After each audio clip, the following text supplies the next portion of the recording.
বিসমিল্লাহির রহমানির রহিম। নাহমাদুহু ওয়া নুসাল্লি আলা রাসূলিল কারীম। শ্রদ্ধেয় জাতীয় নেতৃবৃন্দ এবং সম্মানিত সাংবাদিক বন্ধুরা, আসসালামু আলাইকুম ওয়া রাহমাতুল্লাহি ওয়া বারাকাতুহু। আজকে সারাদিনেই আপনারা ব্যস্ত আছেন, আমরাও ব্যস্ত আছি। বিভিন্ন বিষয়ে প্রতিক্রিয়া আমরা দিচ্ছি, বৈঠক হচ্ছে। আজকে এইখানে আমরা দুইটা বৈঠক করেছি একটু আগে। একটা হচ্ছে জামাত ইসলামীর কেন্দ্রীয় নির্বাহী পরিষদ ঢাকায় অবস্থানরত যারা আছেন তাদের নিয়ে আমরা করেছিলাম, এবং এরপরে 5টি দাবিতে আমরা যারা আন্দোলনরত আছি 8টি দল, সে 8টি দলের প্রতিনিধি নিয়েই এখন আমরা আবার মিটিং করলাম। এবং দিনের বেলায়ও বিভিন্নভাবে আমাদের নেতৃবৃন্দ প্রতিক্রিয়া দেখিয়েছে। আমরা আশা করেছিলাম আজকে প্রধান উপদেষ্টার ভাষণের মাধ্যমে এখনকার যে নির্বাচনের এবং বিভিন্ন দাবি দাবা নিয়ে যে কিছুটা বন্ধ্যাত্ব তৈরি হয়ে আছে, জট লেগে আছে, সেটার একটা সুষ্ঠু সমাধান হবে এবং পুরা জাতি একটা স্বস্তি পাবে বলে আমরা আশা করেছিলাম। কিন্তু আমার মনে হয় আজকে পুরো ভাষণটি বিশ্লেষণ করলে জাতির স্বস্তি এবং মুক্তির যে প্রত্যাশা করেছিল সেটা পূরণ হয়েছে এটা বলা যায় না। ভাষণে কতিপয় বিষয় আছে যেটি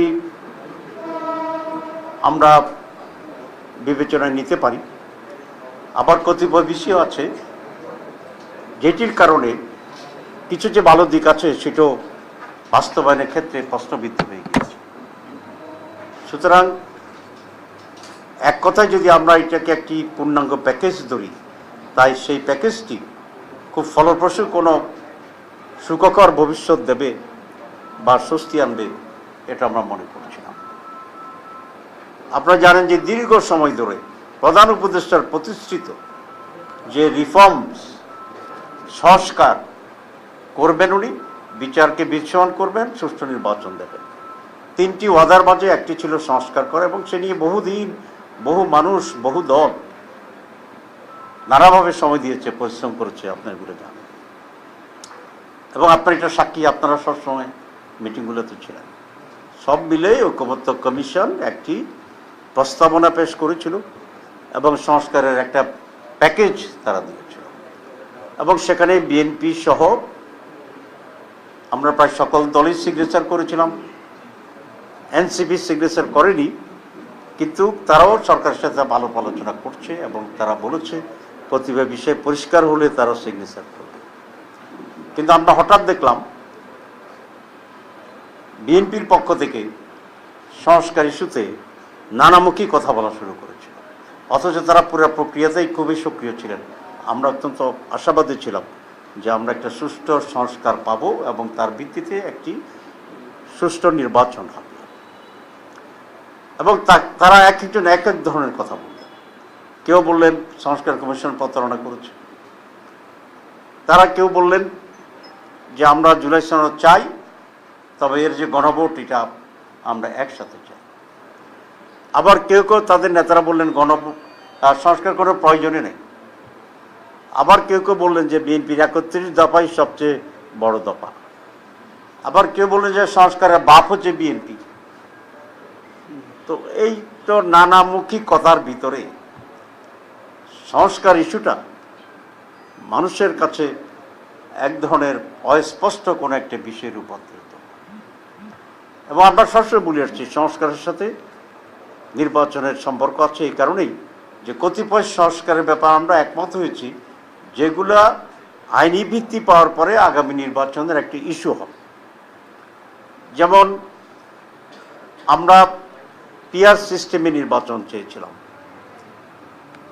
জামাত ইসলামী, ইসলামী আন্দোলন সহ কতিপয় দল আমরা দুটো হাউজেই পিআর চেয়েছিলাম, যে আপার হাউজ এবং লোয়ার হাউজ। আমাদের 8 দলের ভিতরে অনেকেই শুধু আপার হাউজের পিআর চেয়েছে, আর পুরো জাতি আপার হাউজে পিআর চেয়েছে, শুধু বিএনপি এটার বিরুদ্ধে করেছে। যদি পিআর পাস হয় তো তাহলে তো এটার ভিত্তিতেই জাতীয় নির্বাচন হবে, সেখানে এটা একটা পয়েন্ট থাকবে। আর যদি এটা পাস না হয় তাহলে এটা মাইনাস করে নির্বাচন। তো সে কারণে আমরা সবসময় বলেছিলাম যে গণভোটেই আগে নির্ধারণ হয়ে যাওয়া দরকার, কোনটা কোনটা জনগণ গ্রহণ করেছে, কোনটা জনগণ গ্রহণ করে নাই। জনগণ যদি কিছুই গ্রহণ না করে তাহলে আগের মতো ইলেকশন হবে, আর জনগণ যদি কিছু কিছু গ্রহণ করে, পুরাটা গ্রহণ করে, তার ভিত্তিতে নির্বাচন হবে। সেই জন্যই গণভোটটা জাতীয় নির্বাচনের আগে স্পষ্ট হইতে হবে যে জনগণ কিসের ভিত্তিতে জাতীয় নির্বাচনে অংশগ্রহণ করছে।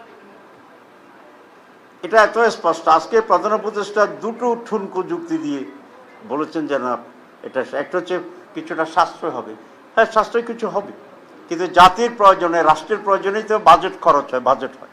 তো সেই হিসাবে যেটা খরচ হবে এটা উপকার হচ্ছে অত্যন্ত নগণ্য।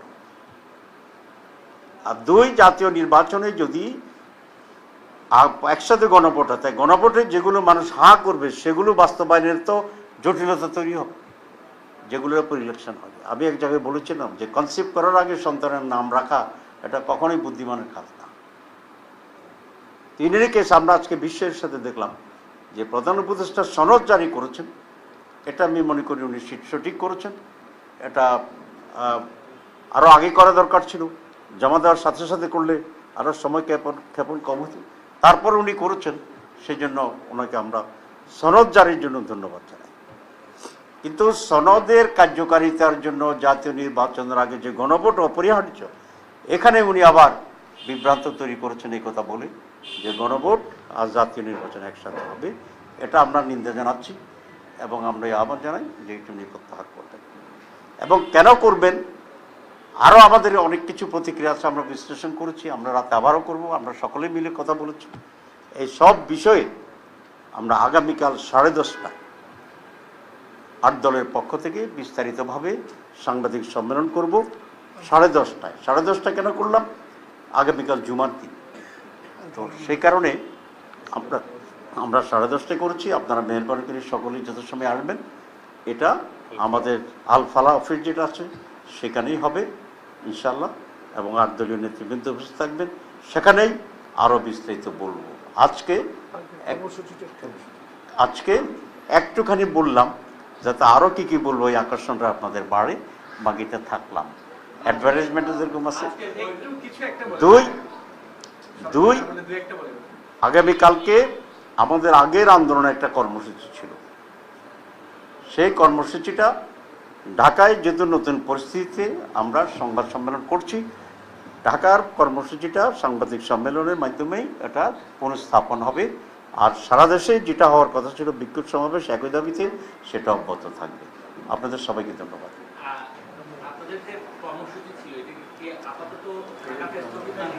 না, আমরা সারা দেশে কর্মসূচি অব্যাহত থাকবে। আর ঢাকায় যেহেতু কালকে নতুন করে পরিস্থিতিতে আমরা একটা প্রেস কনফারেন্স করেছি, প্রেস কনফারেন্সের মাধ্যমে আমাদের ঢাকার প্রোগ্রামটা রিপ্লেস হবে আগামীকাল, মানে ঢাকায় তার হচ্ছে না, সারা দেশ চলমান কর্মসূচি তো ঠিক আছে।